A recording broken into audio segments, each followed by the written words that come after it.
사회적으로 비용을 많이 발생시킬 수가 있거든요. 모두에게 있는 경험은 아니잖아요 라는 생각은 드는데 편집해야 될까요? 아니요, 개인적인 의견입니다. 내보내주시기 바랍니다. 네.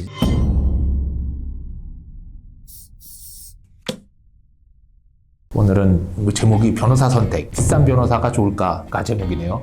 비싼 변호사, 싼 변호사. 아닙니다. 채널에 댓글이 하나 있어가지고 한번 읽어봐 주시죠. 그리고 댓글 많이 주시면 여기에 대해서 피드백 적어드릴게요. 요즘 변호사 상담비 얼마예요? 2017년 때만 해도 상담에 5분당 5만 원, 수임료 6천만 원. 이거는 싼 거고 김앤장 같은 대형 로펌은 부르는 게 값.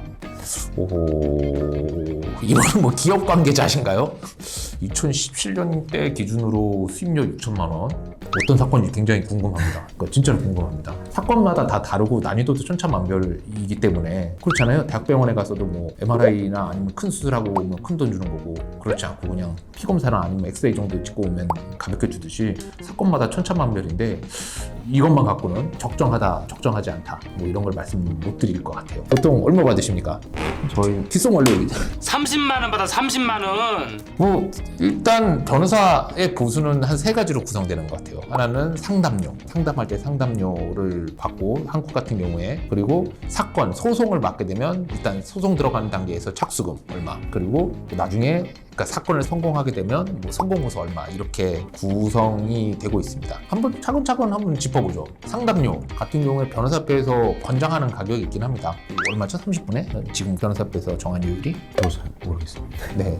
왜 모르냐 그러면 뭐 솔직히 말씀드리면 저희 같은 경우는 상담료를 받아본 적이 거의 없습니다. 변호사협회에서는 시간당 얼마를 받으라고 얘기를 하고 있고, 하지만 그런 경우는 있어요. 가끔 그냥 사무실로 전화 와서 상담 받고 싶다 그냥 전화 주신 분이 있는데, 이런 분들 같은 경우는 보증금 쪽으로 얼마 요구하는 경우는 있습니다. 왜냐, 소개해 주신 분이나 아니면 기존 거래관계 없는 분들은 가겠다고 연락해서 변호사를 다 대기하고 기다렸더니 당일날 노쇼 하는 경우가 너무 많아서 상징적으로 소액 얼마 이렇게 받고 있긴 합니다. 그리고 그럼 우리 펌 말고 다른 로펌들도 상담료 받냐? 이런 거 궁금하실 것 같은데, 이건 제가 연차가 좀 많으니까 설명드려야 될 것 같아요. 대형 로펌도 상담료 소개로 가면 잘 안 받습니다. 두 번째는 착수금. 네. 저희가 소송 위임장을 제출을 하고 이제 민사사건 같은 경우에는 서면들을 내는 그런 것들의 작업을 위해서 저희가 처음에 받는 돈을 의미하고요. 뭐 형사사건 같은 경우에도 저희가 선임계 제출하고 뭐 입회를 가거나 아니면 조사에 참석을 하고 이제 공판으로 넘어가게 됐을 때에는 변호인 의견서 내고 변론 요지서 최후에 낼 때 그런 종합적인 비용들을 앞에서 이제 먼저 받는. 왜냐면 사람이 변호사의 시간이 투입이 되니까 얼마간 주십시오 해가지고 뭐 1,000만 원이면 1,000만 원, 뭐 2,000만 원이면 2,000만 원 처음에 들어갈 때 받고 시작을 합니다. 그리고 성공보수에 대해서 바로 설명을 드리면, 성공보수 이렇게 착수금을 받는 게 아니라 이 사건을 원하는 결과를 이끌어내면 성공하면 얼마 이렇게 받는 게 성공보수예요. 그럼 어떤 경우에 받는지 또 궁금해하실 수가 있는데, 돈 받아내는 사건 같은 경우는 받는 돈의 5% 이렇게 될 수가 있고, 형사로 문제가 된다. 뭐 임성순 변호사님이 잘생긴 죄 처음 뭐 재판을 받는다 그러면 무죄의 경우에는 무죄를 받아주면 못생긴 거죠.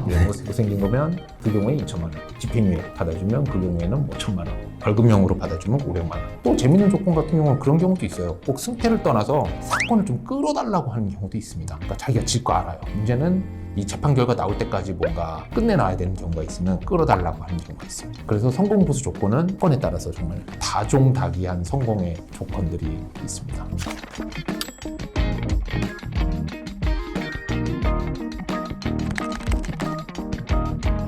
착수금이랑 성공보수 같은 경우는 어떤 기준을 정하냐? 사실은 저희도 변호사도 불만이에요. 착수금, 성공보수 안 받으려면 안 받고 싶습니다. 제일 공평한 기준은 뭐냐? 변호사가 시간이 들어간 만큼 타임 차지라고 그러죠. 나는 시간당 얼마 받고 임 변호사님은 시간당 얼마 요리돼 있는데, 임 변호사님 10시간, 내가 이 사건에 10시간 썼으니까 총 뭐 10 곱하기 얼마, 10 곱하기 얼마에서 얼마 주십시오. 이렇게 하는 게 사실 진짜 제일 공평해요. 그러니까 변호사 시간 쓴 만큼 그냥 가져가는 거니까. 외국에서는 이렇게 타임 차지를 많이 하시는데 한국 같은 경우는 이 타임 차지들을 싫어하세요. 진짜 그만큼 일한 거 맞냐? 이게 타임 차지를 했을 때 실제로 계산을 해보면 저희가 받은 착수금이 10시간으로 계산한 돈보다 적을 수도 있는 거고, 오히려 타임 차지가 훨씬 더 부담될 수도 있는 그런 것도 있죠.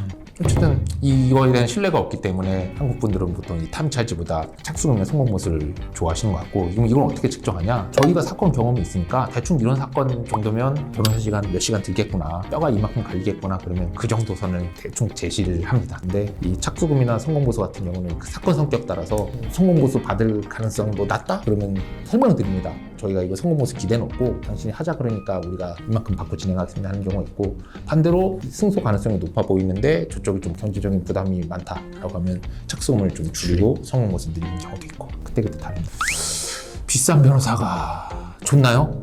무조건 정비례한다 그것도 아니고 네. 사건별로 정확한 변호사를 찾아가는 게 제일 중요한 것 같아요. 금융권 사건들 많이 한다고 말씀드렸잖아요, 저희 펌은. 일단 받아서 마치 주치의처럼 적정한 팀을 짜드리거나 적정한 로펌에 보내드리는 일도 많이 합니다. 혹시 뭐 고민되는 사건이라든가 있으면 저희는 꼭 유도하지는 않거든요. 일반인들이 적정한 펌을 찾아가고 알기는 쉽지는 않은 것 같아요. 아까 말씀드렸지만 비싼 펌이라 그래서 무조건 좋냐 그러면 저희는 그 반대 사례를 너무 많이 알고 있거든요. 특히 광고를 많이 하는 펌들 같은 경우는 조금 이건 그죠. 그래서 이 변호사 이 수입료 문제는 참 말씀드리기 어려운 것 같아요. 당연히 비싸다고 생각하시는 거 말고 부담되는 것도 맞긴 한데 앞으로 저는 싸질 여지도 있지만 또 한편으로는 무작정 싸지는 게 좋은 일만은 아니다. 할부도 해요? 할부요? 네, 됩니다. 실제로 할부하신 분들 네, 저희 카드 가맹점입니다. 네. 뭐 그렇다고 100% 이거는 개인적인 의견임을 알려드립니다. 나가고 있죠, 여기. 네. 제가 알기로는 요 근래 대형펌도 사건별로 다 다르니까 제시하는 조건이 천차만별 다른데, 뭐 금방 이제 퇴직하신 판사님들이나 아니면 정관분들, 부장판사나 좀 이 차장 검사급 되는 분들은 한 7천만 원 정도?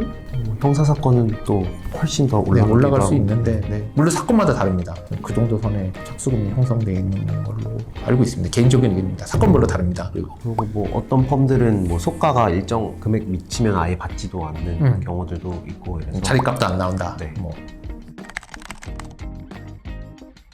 아니요, 그렇지 않아요. 그러니까 사건별로 다 들어갈 수 있는 시간이 달라서 흥중전 사건이다 라고 하면 시간 적게 들어가고 저희 낮게 제시할 수 있어요. 근데 그게 아니라 이중죄 같은 경우는 정말 해야 될 거 많죠. 왜냐면 이중죄는 사건 안에 사건 하나가 다 들어가 있는 거거든요. 거짓말이 아니었다는 걸 입증하려면 다시 이 사건을 들어가서 사건 하나를 다시 해야 되는. 네. 그러면 이거는 적게 받을 수가 없죠. 네.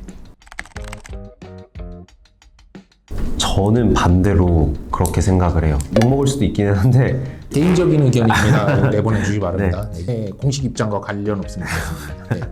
개인이 살면서 이 송사를 진행을 하는 경험이 모두에게 있는 경험은 아니잖아요. 인생에 있어서 굉장히 중요한 일을 맡기는 일인데 나의 인생과 관련된 일인데 그게 비싼 건가? 라는 생각은 드는데 편집해야 될까요? 아니요.